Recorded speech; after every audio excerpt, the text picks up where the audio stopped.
Bonjour from Athens. As I was flying on the airplane on the way to France yesterday, I was thinking of how I should capture your attention in order to understand exactly on how the situation is in Greece today. And all of a sudden I remembered this very old black and white motion picture, very poorly developed, supposed to be a comedy, where there's this very well-known Greek comedian standing in the middle of the night under a light. And he's searching around. It's obvious he's lost something.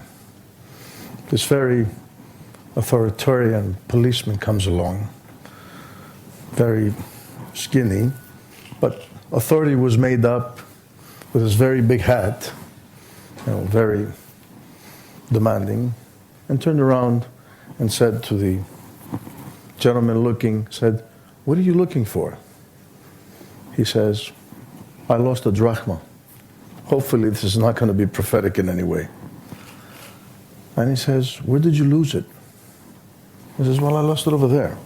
But over there was completely dark. And he says, "Why are you looking for it over here?" He says, "Because this is where the light is." This is exactly where we are in Greece today. We lack the ability of seeing beyond of what we have exactly in front of us. People every day get laid off, get pay cuts. Young people graduate from universities without knowing what the day after should be.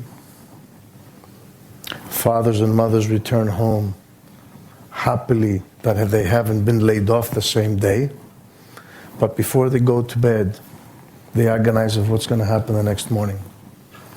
Salaries have been slashed, pensions have been slashed, and most importantly, the most important thing that has been taken the biggest hit is Greek pride. Because it's not a good thing to wake up every morning. And I'm not talking about our politicians or the 100 usual suspects that are on TVs all over the world every day trying to explain what happened and what is happening. I'm talking about the everyday man who's been worked hard for his entire life, waking up knowing that his image is tarnished globally. Especially when we belong in a union, the European Union, which was supposed to be a union of friends. And as you know, friends do not negotiate. Friends help. And now we have been asking for help, having our pride attacked. And instead of being friends, we have borrowers, and we are the people that are benefiting from the borrowing. So what can be done? Something needs to be done. As bad as the situation is, and as strong as the sight of the average Greek is, as he's looking into the future without knowing what's going to hit him, hope can be discovered. Hope can be revived. And as ideological as this may sound, something that usually doesn't go together with prophets, but who am I to say when there's a TEDx event called Humanism and Prophets, then there's obviously a stage to talk about this. And what is this? Well, it's time for the survival of Europe itself, because the Greek problem is not a Greek problem, it's a European problem. It's the time for romance to return to business. This used to be the continent of ideas. This used to be the continent of thinking. This used to be the continent of anything that has to do with innovation. Just a few weeks ago, I started reading in the Financial Times, as much as I understand because I'm not an economist, that the Chinese who we've been tracing, traveling, trying to follow, and becoming more globally competitive, are actually reinvesting in Europe. So as we are looking in what is it that they're doing, they're looking for the future into us. So we came up with this very small idea in Athens. What's been the problem so far in the way we do business? What's been the problem? Why has the vision been lost? Why do multinational corporations, or even smaller corporations, no longer have a vision of where they want to end up? Because they've lost the power inside. So what's the human factor? It's return to the human being. It is humanism. And in business, humanism means human resources. So we need to elevate human resources into the decision-making triangle and make the decision-making triangle into a square. Instead of just focusing on existing assets, growth, on spreadsheets, we need to add the human factor. And instead of dictating to the human factor down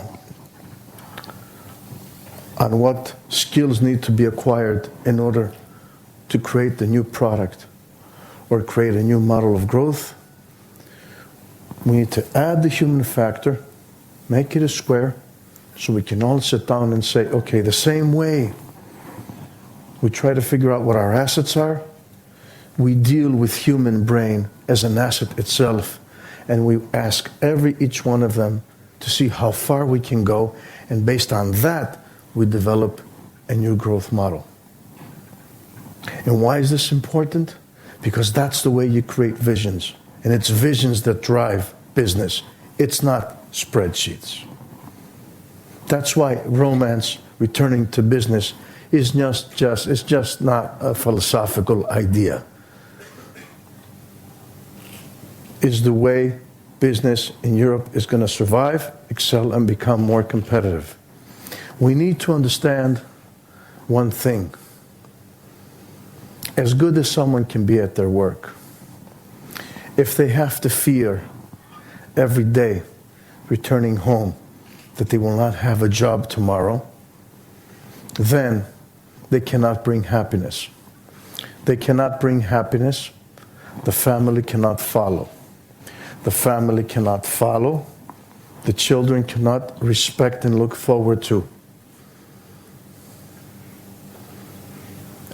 When this doesn't happen, then the most important factor in human relationships, even most important than love itself, is admiration. How we admire each other. And once admiration is gone, then there's no such thing as a vision. So we need the vision to make the drive that's going to drive each person, the power they find inside of them, how it transcends to the family, to their inner circle, to a greater circle, to the business. The problem is we don't have time. Every second that goes by is a second lost. The return of romance to business is the answer to the financial crisis for Europe, because it has to start exactly where it stopped, to the power of the human being. Now, will businesses do this alone? I'm afraid not.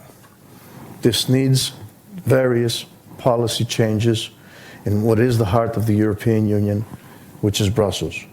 Brussels needs to understand that multinational corporations should be supported at least in language of going in this direction.